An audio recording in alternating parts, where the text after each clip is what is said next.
अच्छा महाराज जी कितना लंबा सांप था? अरे बहुत लंबा। कितना महाराज जी?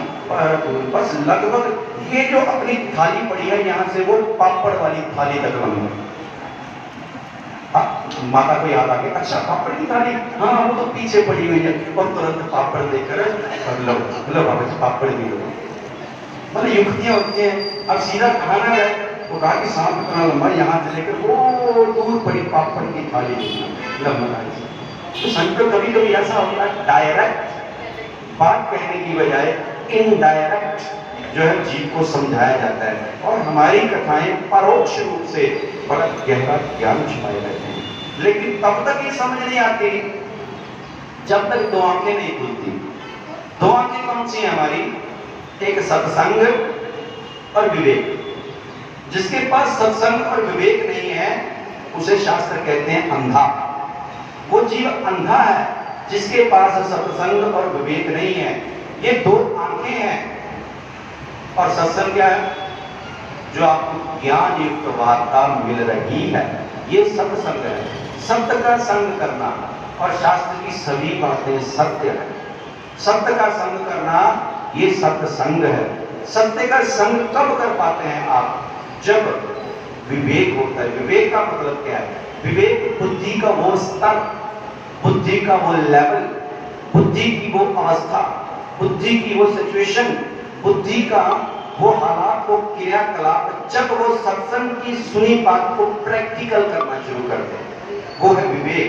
यानी सत्संग में सुने हुए शब्दों के, अच्छी बातों के अनुरूप प्रैक्टिकल व्यवहार करना शुरू कर दे जीव, तो ये है विवेक बुद्धि। विवेक का मतलब वो बुद्धि, वो समझ जो ज्ञान युक्त बात पे चले, जो सत्संग की कई बात पर चले, वो बुद्धि है विवेक। और सत्संग क्या है? जो ज्ञान युक्त आपको उस समय चर्चा मिल रही है। लेकिन जिसके पास सत्संग और विवेक दो नहीं है, वो क्यों ना गलत रास्ते पे जाएंगे? वो तो भटकेंगे, आज नहीं तो कल भटकेंगे। तो इसलिए सत्संग और विवेक का सहारा जो है आपको ले करके उस परमात्मा तक, उस ब्रह्म तक जो है पहुंचना होगा। और ये यात्रा इतनी आसान नहीं है, ये बड़ी लंबी यात्रा है, बहुत लंबी। इसलिए तो मरने के बाद भी यात्रा जारी रहती है। आपको पता है जब जीव मरता है तो क्या कहते हैं हम? गति करा दी। गति माने कि किसी चीज को स्पीड, पुशअप, पीछे से धकेला गया, जैसे गति, स्कूटर की गति, कार की गति, हवाई जहाज की गति। गति किसकी होती है? गति जो चीज निरंतर चल रही है, चल रही है, चल रही है। यानी हमारे शास्त्र के अनुसार हमारा जो कंसेप्ट है, सनातन कंसेप्ट, इसके अनुसार आत्मा सदैव रहती है और सदा से है। ना आत्मा का जन्म होता है, ना आत्मा की मृत्यु होती है। मात्र ये शरीर बदलती है। पुनरपि जन्मं पुनरपि मरणं पुनरपि जनने जठरे शयनम। बार बार ये आवागमन का चक्कर जो है चलता रहता है। पुनरपि जन्मं पुनरपि मरणं पुनरपि जनने जठरे शयनम। बार बार माता के गर्भ में आना पड़ता है, जन्म लेना पड़ता है, फिर मृत्यु होती है, फिर 84 लाख योनियां, ये चक्कर चलता रहता है। लेकिन इनमें भी वही अधिकारी जीव छूट पाता है जो अपने लिए प्रयत्न करता है। और माध्यम क्या है? ईश्वर चिंतन। अब भगवान के कई विवाह हुए। रुक्मिणी जी संग विवाह हुआ, उसके बाद सत्यभामा संग, अब ये सत्यभामा कौन? जामवंती संग। दूसरा विवाह किसके साथ हुआ? जामवंती। तीसरा किसके साथ? सत्यभामा। ये जामवंती जी के साथ जो विवाह हुआ, अब विवाह किस तरीके से हुआ? अब जो सत्रजित की जो मणि थी, भगवान के ऊपर उसका दोष लग गया था। अब भगवान ने सोचा अगर इस दोष को दूर करना है तो भैया पहले मणि ढूंढ के लानी पड़ेगी।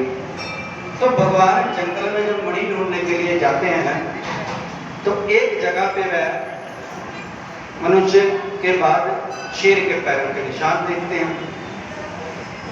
अब जब वो शेर के पैरों के निशान से अंदाज लगाते हैं, शेर के पैरों के बाद, शेर के खत्म होने के बाद आगे रिछ के भालू के पैरों के निशान होते हैं।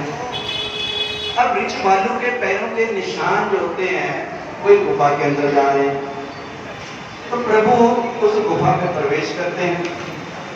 वहां पर जामवंत जी से युद्ध होता है।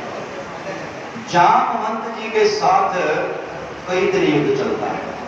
असल में कारण क्या था जामवंत जी के साथ युद्ध का? 28 दिन तक, कई दिन तक युद्ध चलता रहा, कई दिनों तक ये युद्ध चलता रहा। इसका कारण था जामवंत जी ने जब रामावतार में प्रभु से एक न संकल्प लिया था, एक बात कही थी कि चर्चा चली कि हमारे बराबर अगर कोई लड़ने वाला है तो हमारा तो भैया युद्ध राम जी से ही हो सकता है। तो प्रभु ने कहा कि देखो भाई, इस जन्म में, इस अवतार में हम तो मर्यादित हैं, हमें मर्यादा से रहना पड़ेगा।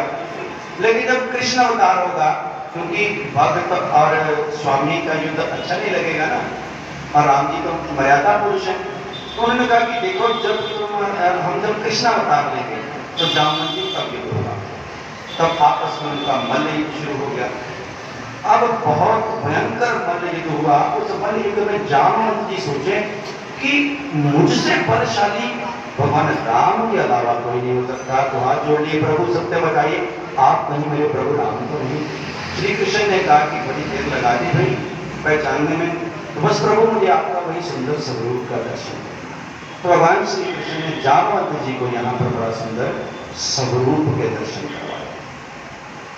भगवान मुरली को छोड़ के, अपने कृष्ण रूप को छोड़ के धनुषधारी राम बन गए। कभी राम बन गए, कभी श्याम बन गए, चले आना प्रभु जी चले आना। ये भक्त का जैसा भाव होता है, प्रभु बोले वृंदावन बिहारी लाल की जय। कभी राम बनेगे, कभी श्याम बनेगे, चले आना प्रभु जी चले आना। कभी राम बनेगे, कभी श्याम बनेगे, चले आना प्रभु जी चले आना। तुम राम रूप में आना, तुम राम रूप में आना। लेके चले आना प्रभु जी चले आना। कभी राम बनेगे, कभी श्याम बनेगे, चले आना प्रभु जी चले आना। तुम कृष्ण रूप में आना, तुम कृष्ण रूप में आना। राधा हाथ लेके, माधुर हाथ लेके, चले आना प्रभु जी चले आना। कभी राम बनेगे, कभी श्याम बनेगे, चले आना प्रभु जी चले आना। तुम शिव के रूप में आना, तुम शिव के रूप में आना। पार्वती हाथ लेके, त्रिशूल हाथ लेके, चले आना प्रभु जी चले आना। कभी राम बनेगे, कभी श्याम बनेगे, चले आना प्रभु जी चले आना। कभी राम बनेगे, कभी श्याम बनेगे, चले आना प्रभु जी चले आना। तुम विष्णु रूप में आना, तुम विष्णु रूप में आना। लक्ष्मी हाथ लेके, चक्र हाथ लेके, चले आना प्रभु जी चले आना। कभी राम बनेगे, कभी श्याम बनेगे, चले आना प्रभु जी चले आना। हो तुम ब्रह्म रूप में आना, तुम ब्रह्म रूप में आना। सतगुरु हाथ लेके, तेरा हाथ लेके, चले आना प्रभु जी चले आना। कभी राम बनेगे, कभी श्याम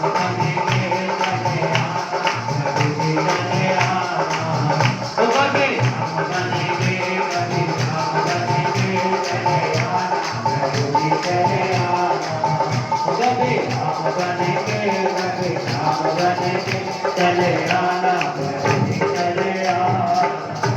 बोले श्री सियापति रामचंद्र भगवान की जय। तो प्रभु ने जामवंत जी इस प्रकार से जो है दर्शन दिए। जामवंत जी के साथ विवाह हुआ। जब मणि ली तो प्रभु ने मणि के कारण ही तो यहाँ आए थे। तो जामवंत ने खेलने के लिए पुत्री को दी थी। तो जामवंत जी कहने लगे प्रभु पुत्री की चीज भला पिता कैसे ले सकता है? जो चीज पुत्री की हो जाए, पुत्री की चीज पिता भला कैसे ले सकते हैं? पुरानी परंपरा बहुत महान थी। हमारे लोग पुत्री के घर का पानी भी नहीं पीते थे, लेकिन आजकल कहते हैं बेटियों को कमाओ खिलाओ।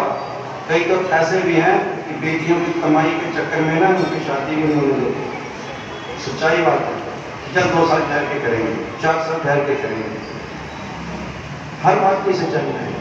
लेकिन पुराने पहले समय में कन्या का धन खाने से बड़ा पाप तो नहीं। लेकिन जामवंत जी ने कहा कि भाई कन्या की चीज है तो कन्या की हम वापस कैसे ले सकते हैं? हाँ, कन्या की अगर शादी हो जाए तो कन्या अपनी चीजें अपने साथ ले जाए। तो क्या करना पड़ेगा? भगवान जी कुछ नहीं करना पड़ेगा, शादी करनी पड़ेगी आपको मेरी कन्या से। और क्या? तो ठीक है महाराज, हो गई शादी। बोल कृष्ण कन्हैया लाल की जय। तो दूसरी शादी के बाद अब बारी आई सत्यभामा की, तीसरी शादी। अब मणि पहुंची सत्यजित के पास।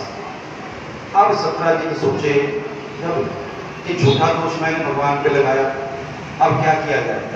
उसने भी क्या किया कि चलो सारी बात को समेट ली। कथाओं को छूते हुए चलना है हमने, क्योंकि कथाओं को हमने संपूर्णता की ओर लेके जाना। बस कथाओं की गहराई में जाने की बजाय छूते हुए चलेंगे। उन्होंने सोचा कि भाई अब इस मणि का मैं क्या करूं? तो उन्होंने भी बात को समेटने के चक्कर में अपनी पुत्री सत्यभामा का विवाह जो है श्री कृष्ण के साथ कर दिया और बोला कि अब तो मणि ले लो। भगवान कहने लगे ना भाई, जिस मणि के कारण दोष लगा मैं क्या लो?